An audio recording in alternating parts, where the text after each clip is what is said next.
inspire.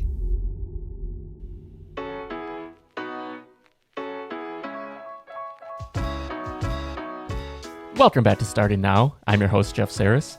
This is the show where I talk to entrepreneurs to reveal the unexpected paths to entrepreneurship.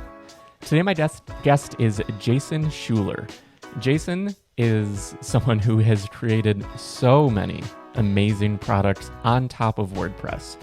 WordPress is a platform for website development and really getting yourself out there online. But he does something really special in my eyes, where he takes WordPress, but he builds on top of it. He builds an experience for the end user, so you would never even know that the underlying framework is WordPress.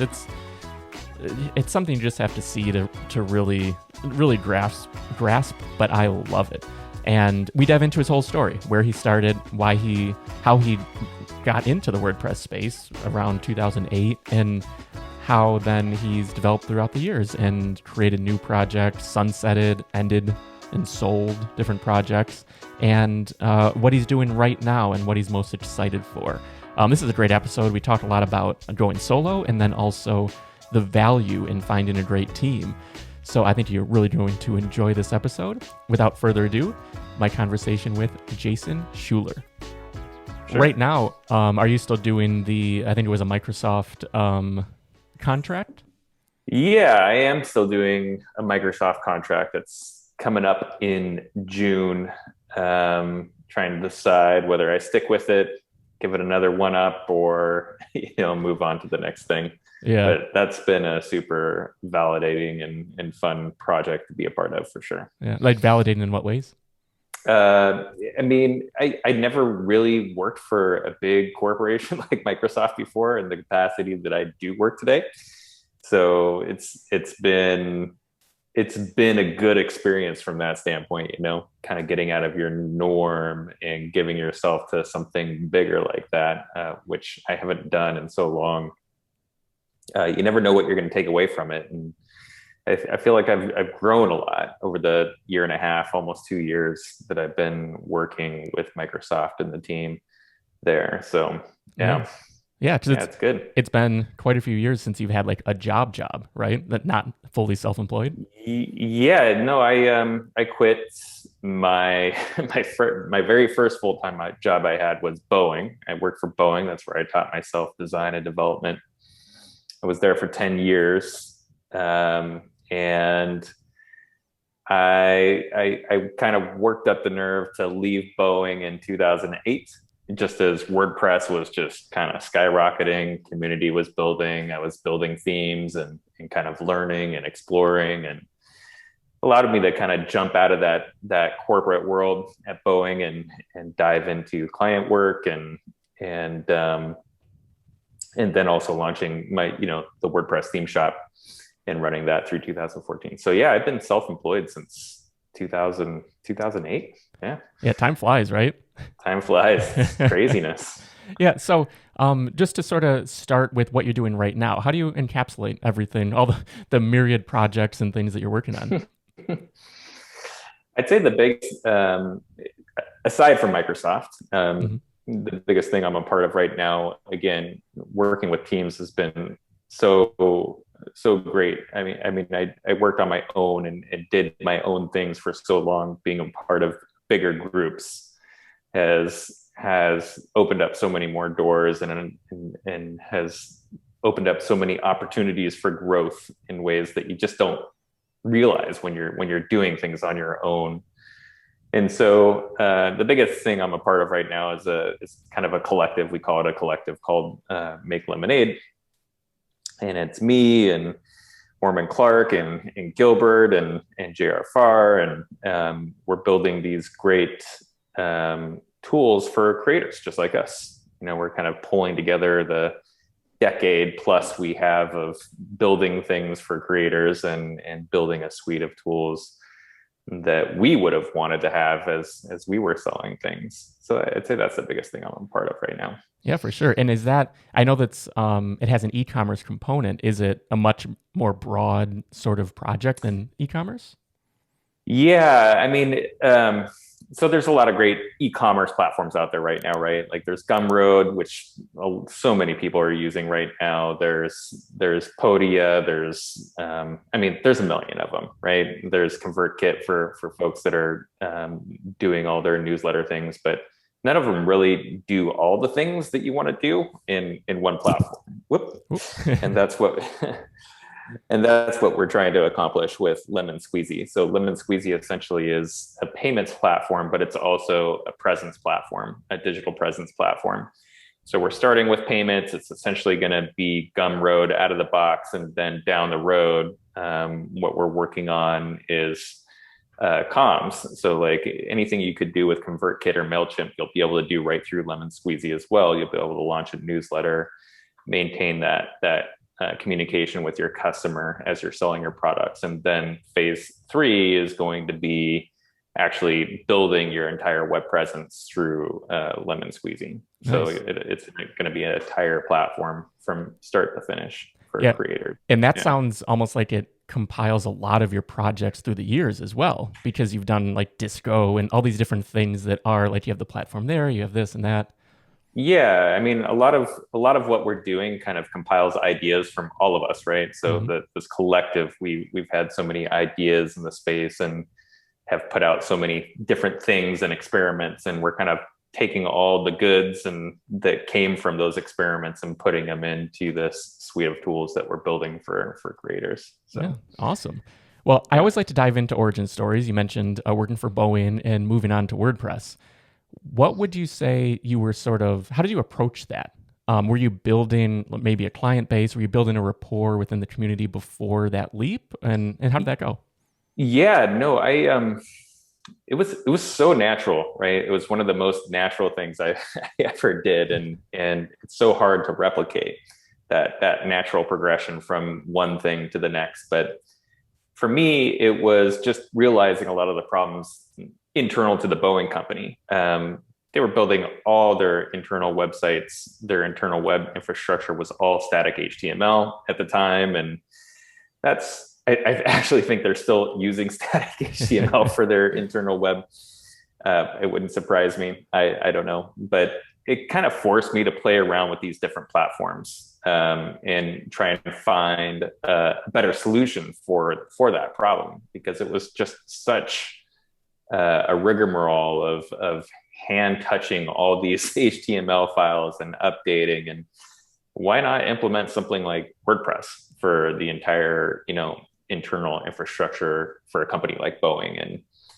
And that's really what got me into WordPress and playing around with it and experimenting with it, with this notion that I could solve this bigger problem internal to the company. And in doing so, I was kind of putting those experiments and what I was learning and just blogging about that journey on an external blog that I had launched called WP Elements. And that's really what started. That was kind of the genesis of my following in WordPress and building that community. And people were kind of, it strung a chord with people who were maybe doing the same thing and figuring WordPress out and what you could do with it. And just following along that journey.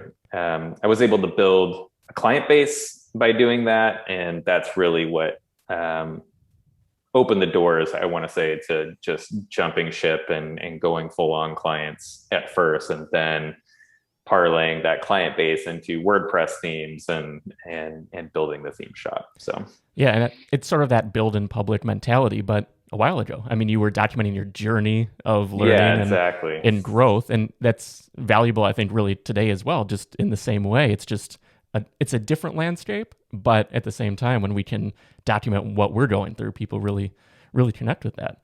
So how long were you doing client work before you decided to get into the projects and things or products? It was a pretty short time frame, I want to say. Like I didn't always care too much for client work back then. It was different kind of client work. A lot of clients were flaky. I was building things that were not always paid for. And that actually opened the doors to doing WordPress themes. I had built a video-centric website for a client based on WordPress. And it was literally just this grid of movie posters that you could click, and a modal would pop up with a trailer, a movie trailer in it. And this client didn't pay for the work, and so I took that work and I turned it into like a WordPress theme that I could sell, and just with the notion of maybe I'll be able to sell enough just to kind of pay for the time I put into it. And that's really what just ignited the fire of doing video-centric WordPress things and realizing that I could actually build a business out of that. And again, this was so far back. I mean, the marketplace for themes is completely changed now, but back then, like doing something like a video-centric WordPress theme for WordPress was a huge deal. Oh, for sure. And so, I was able to leverage that niche, and I kind of built my entire business on video-centric WordPress themes. Yeah, and then how did you know when it was time to sell? Where were you at sort of in your journey? I think it was around 2010 to 2014, I started to feel a little bit burnt out on WordPress. It was becoming a much bigger platform. It was solving a lot more problems, and it was getting so complex to the point where it didn't suit my particular needs and in what I wanted to build and the problems I wanted to solve in way of design and development. And so I think it was around 2010 to 2014, I started really getting the urge to kind of sell that business and move on. My daughter was born in 2013, and that was kind of the last the last straw of, okay, I can just take some time off, sell the business and go. And so that's what I did. I sold the business in 2014. I took almost a year off, and that's when I went to work for Drew Wilson and Plasso and kind of got into the whole startup game. Nice. And then since then it's just, I can't fathom how many projects you've launched. It's amazing because they're all so extremely high quality, high level stuff that you're doing. And like I think it's just sort of the entrepreneur vibe. You want to solve problems. You have all these ideas. I just have lists of ideas that I want to launch, but I never get to the point of actually devoting the time to it because I'm working on like partnerships and client work and all these other things. Yeah, exactly. Yeah. How have you found a way to balance those two? Because at least a half a dozen different projects in the last handful of years you've like larger platform type things you've launched. Yeah, I mean, to my detriment, right? To a certain extent. Yeah, I mean, I'm really trying to find that balance because I was just doing too many things during that time. Don't get me wrong, it comes naturally. We all like to experiment with ideas, and most of those things were really, like you said, just scratching that itch of, I've got something in my brain and I want to get it out. So things like leaflets and Disco, those were all kind of platforms that were just rolling around in my head. And I wanted to see if I could do them. And I mean, some of those were, 3 to 6 month projects. And some of them were, 6 to 1 year projects that I was able to kind of do on the side while I was doing another bigger thing that paid the bills.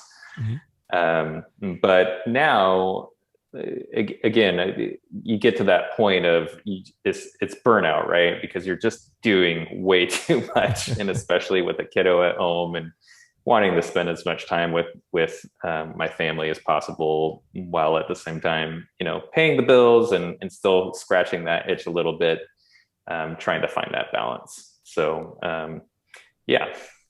I mean, and just a little technical for a second, but your front end editing, like what I love is you use WordPress as a tool to develop platforms. So you're not like, here's Disco, sign into WordPress, edit your page or whatever you're granted. You're given a complete experience on the front end. Is that something that you've developed a framework for over the years? Are you using something like an advanced custom fields? Like I don't know. As soon as I saw Disco, I was just like, this is where I want to be, what I want to be building for clients and projects and things. I love that.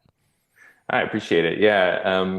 I think for me, like the familiarity of WordPress and just knowing it inside out at this point, and not wanting to build themes for it, but being able to use it as like a jump start to something like Disco. You know, I'm not a dedicated developer. I'm not a hardcore dev centric guy, but I know enough to kind of leverage existing platforms to do what I want to do. And that's really where WordPress comes into play for me. Because when you think about WordPress and something like Disco, everything's there that you really need. It's users, it's a post type, it's custom fields for that post type, you know. And so, and it's all documented, right? Like you can tap into all that functionality by creating your own front end and eliminating the entire WordPress admin. And I think the first time I did that was Leaflets. Leaflets was the first project I used WordPress for, and I built a little bit of a framework for that, and that kind of led to Disco, and now I do actually have this parent-child framework that I use to kind of launch those things really quickly. So like Iconic app is another one I just worked with Orman Clark and James McDonald on for Make Lemonade. And it's an icon package, and the entire experience is built on WordPress, but you'd never know it because it's, like you said, it's that custom front end experience, just tapping into the back end. Yeah, I love that. And that was the thing. I think for a while you would see a lot of people who their identity was WordPress. I'm a WordPress developer. I'm a this WordPress developer, all these things. But like, just like you, we've always used it. It's the tool for the businesses that we're developing. But I've never had any sort of particular affinity for being a WordPress person, you know? And like, I love then what you did is you branched out like WP Landing Kit as its own product that came from within another app that you created.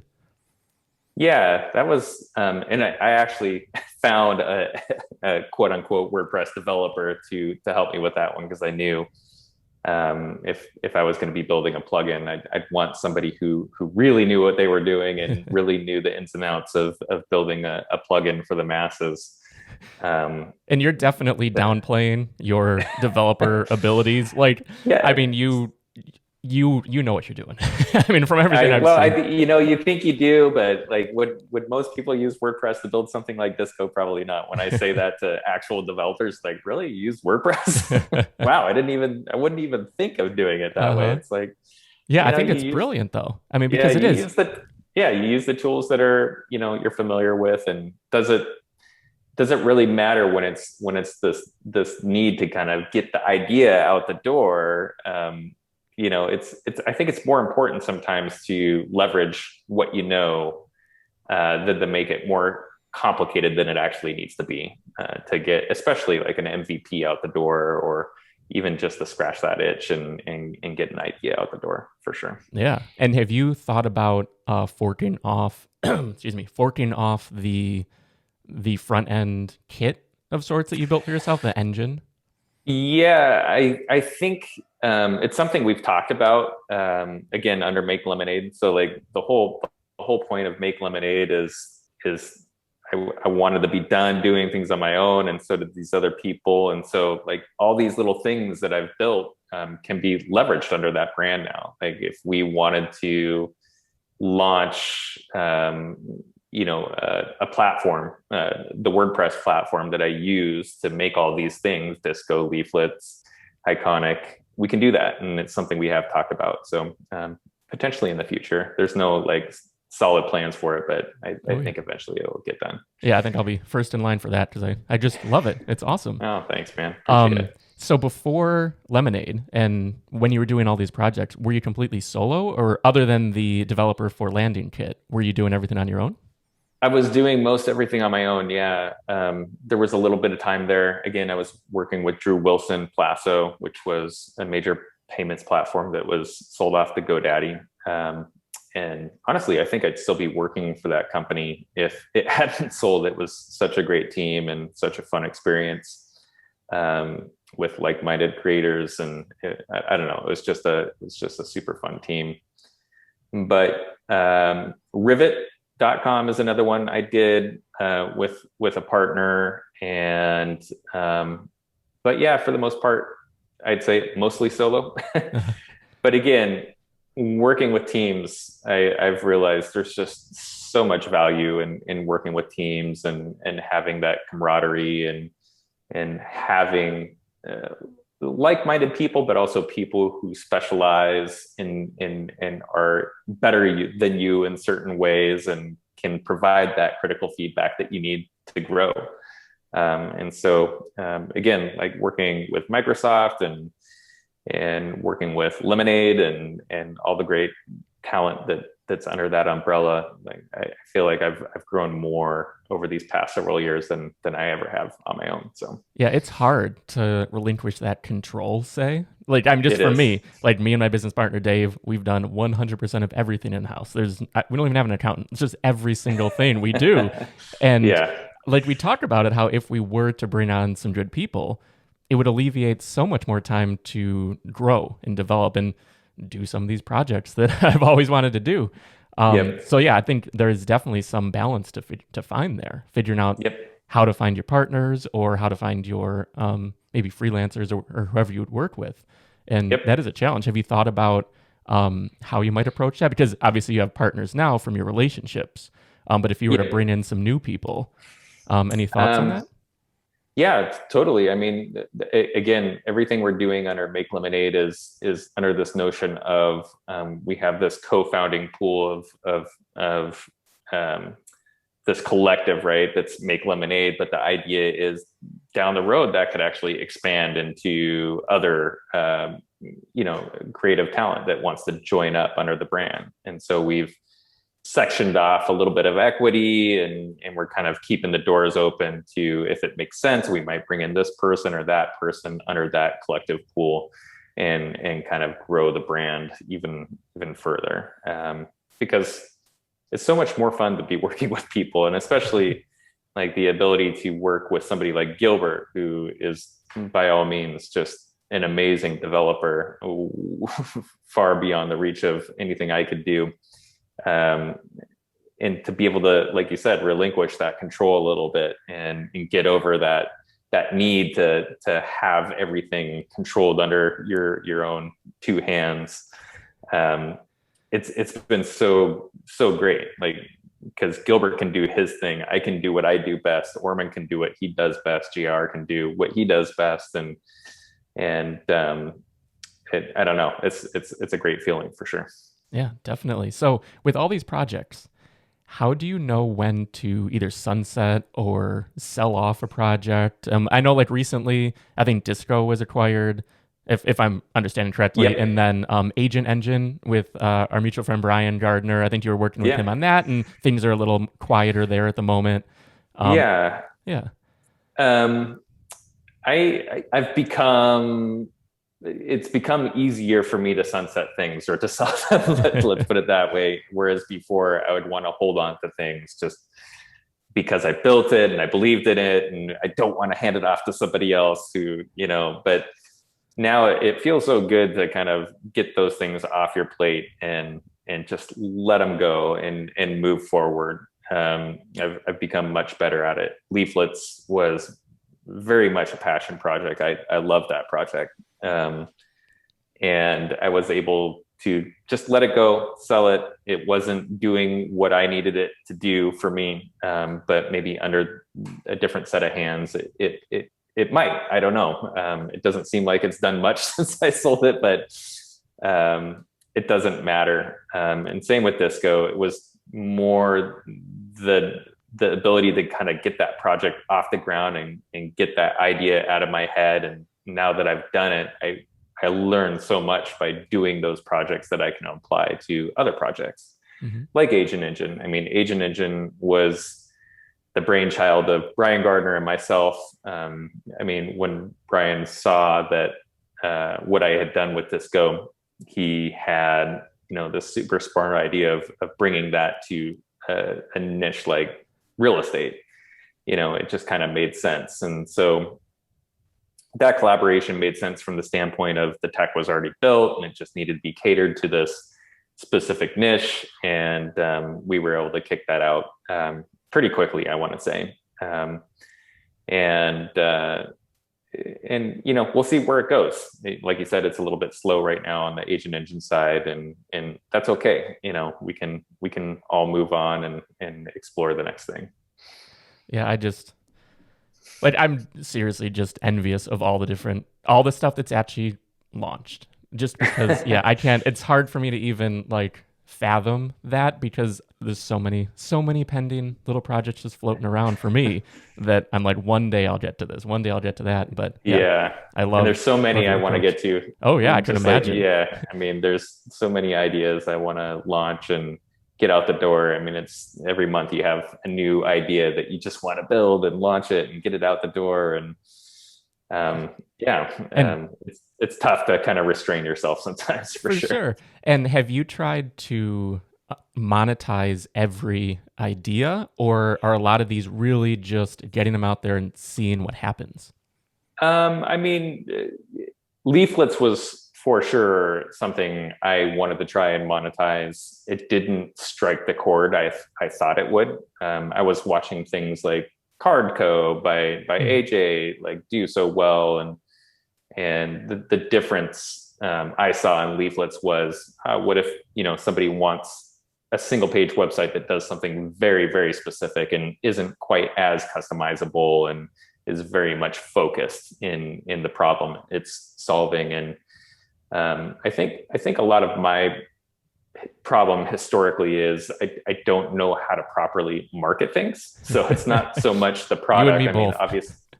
Obviously the product is thought through, and I think I executed it well, but the inability to properly market that product to and find that core audience has always historically been a problem for me. And again, that's the other reason why I make Lemonade, because we've got JR, who is super savvy at marketing things, and Orman as well. And the reach is just beyond what I could do on my own. So it just makes sense. Yeah. And how do you say that marketing for Lemonade is different from what you did? It's different because I don't have to do it.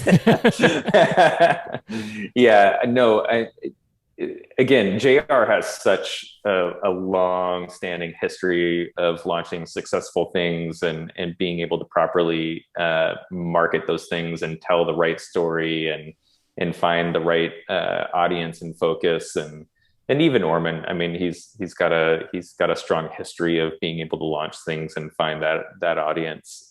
So just having those two people who are focused on that to the point where I almost don't have to think about it is just such a relief. And same thing with Brian Gardner in the Agent Engine. It's the whole reason I did that project with him, is because all I had to do was build it, and it was up to him and Tony to kind of sell it and get it out the door. So yeah, that's the perfect scenario, I think, for people like us, because we've found we live behind the scenes with brands and people who've built platforms. They have the system in place, but maybe they haven't monetized. They haven't figured out the business. So we get in the gears and make everything hum along. But yeah, when it comes to our stuff, it's we love it. It's perfect. It's out there. And we're like, okay, next thing.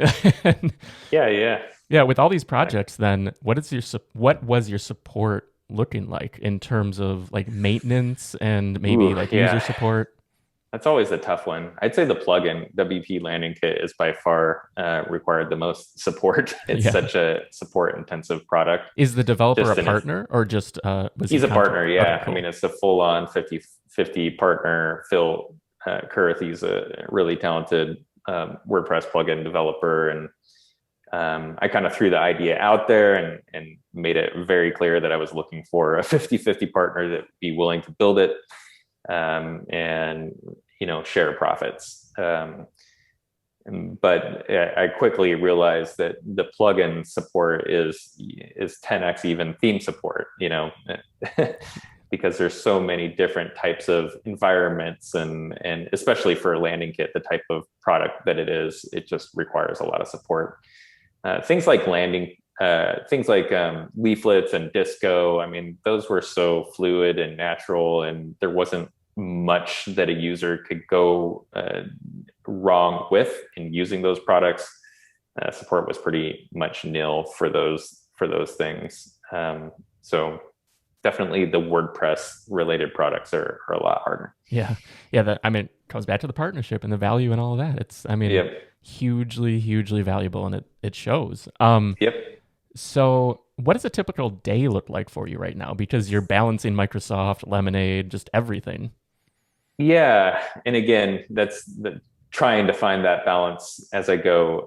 Definitely taking on Agent Engine and Lemonade and Microsoft was just way too much. Mm-hmm. I burnt out major because it was 7 months of Make Lemonade and Agent Engine and 30 hours a week of Microsoft. And it was Wow. just too much, and it was a relief to get Agent Engine out the door and have that done. And now I can kind of focus on Make Lemonade and the things that we want to get out the door for that.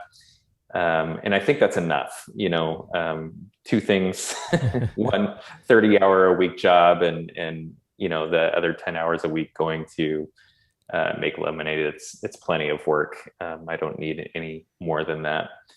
And the idea is, maybe I just continue working for Microsoft until, Make Lemonade gets off the ground.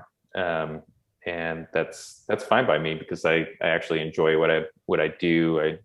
I find value in it. They find value in me. And it's been a great experience for sure. Other than just that drive to create, is there anything else that keeps you going and keeps you creating all of these things? Because you could, like, honestly just do the Microsoft thing. Yeah. But there's so much opportunity out there. I've thought about it, there is that notion that goes through your head of, maybe I could just let it all go and just have the nice cush job at Microsoft because they pay so well and they have such great benefits. And I have been offered full-time jobs through Microsoft multiple times now since I've been there, and I've always said no. And how many more times am I going to say no? But there's always that for guys like me and probably like you. I mean, there's always that notion of just wanting to do the thing on your own because there's so much freedom associated with that, and being able to drive your own product and being able to execute your own ideas without a corporation driving how you do it. I think that's what keeps me going on the ideas and not wanting to let go of something like Make Lemonade or Agent Engine or, some of those other things I do on the side. Yeah. And just to swing back a little bit to burnout, do you have any techniques for burnout that have worked for you? Other than letting things go. Yeah. I mean, for me, I'm a big mountain biker. I get out on my mountain bike every single day almost. It's kind of my meditation. I have trails that are 5 minutes away. Can jump in my car, get to the trails, mountain bike for an hour, and come home. And it's that by far has been the most meditative and solution to that problem for sure. Just being able to get out and unplug from the computer and the phone and go for a little bit every day and just be in nature and kind of soak that in for sure. Yeah, even when like entrepreneurship and building this stuff is a hobby, you still need that time away. Yeah, like if it's like exactly. something that just it speaks to you, but it's easy to completely get burnt out. So this is awesome. I really appreciate you diving into the story, and diving into everything you're working on. Where should we send people to check out the myriad things you're up to? Oh yeah, I'd say definitely everything I'm doing right now is Make Lemonade. So makelemonade.wtf is kind of the it's kind of the brand page, and we are getting ready to launch Lemon Squeezy, lemonsqueezy.com. We're going to be launching the beta for that within the next week or so. Oh, nice. And so again, that'll be the Gumroad type platform in the beginning, but we have a bunch of beta testers lined up. Hopefully it goes well. Yeah. And those are that's the latest, Awesome. greatest for sure. Very cool. Yeah, so I appreciate you taking the time. And Yeah. Best of luck on everything. And I'm definitely going to keep an eye on everything at Lemonade because I appreciate it. Sounds phenomenal. I love it. Yeah. Great. Sweet. Thanks so much. All right. Thank you. I want to thank Jason for joining me on this episode. Be sure to check out everything that he's up to at makelemonade.wtf. It's an awesome domain and a great website where you can check out the team and see that he has seriously put together a superstar lineup, him along with his partners, a superstar lineup of talent, and I am very excited to see what they come up with. As always, this episode of Starting Now is brought to you by Built. At Built, we help you get started online. Whether you want to start a blog or a business, head on over to built.co. That's BYLT.co to get started. Built, your website, built for you, simply. Finally, if you're enjoying the show, be sure to subscribe wherever you're listening right now. We're on Apple Podcasts, Spotify, and pretty much everywhere else. But my favorite version is the YouTube version, so I would love it if you head on over to YouTube, check out the show, and subscribe because it really helps me reach more people with these episodes. So thank you so much, and that'll do it for this week. Again, I'm Jeff Sarris. This has been Starting Now, and just get out there, get started on that idea. Be like Jason. You have these ideas, start running with them and see what you can put together, because over time, you're really going to build up this library of skills and projects that really can take you places. I need to start executing on more of my ideas because there's so many things I want out there that I just put on the back burner. But anyway, that'll do it for this week, and I will see you next time.